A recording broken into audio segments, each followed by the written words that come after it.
What is a will? A will is a document that says who gets what and who is responsible for making that happen.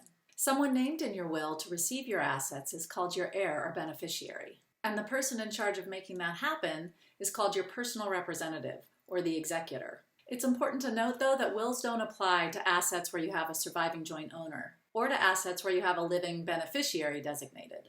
For example, if you have a life insurance policy or a retirement policy where your spouse is named as your beneficiary, then that asset will pass directly to your spouse regardless of what your will says. If you have a will, and it's really important to have a will as part of an estate plan, you need to make sure that it's in sync with everything that's owned jointly and everything where there are named beneficiaries, so you make sure that it's working all together according to your wishes. For any property passing under a will, it's important to understand that the will has to be filed with the probate court and reviewed and approved by the probate court before the assets can be distributed the way that you said in the will. The executor or personal representative that you named in the will gathers your assets, pays any creditors who may be owed money, and then just ultimately distributes the assets pursuant to your wishes.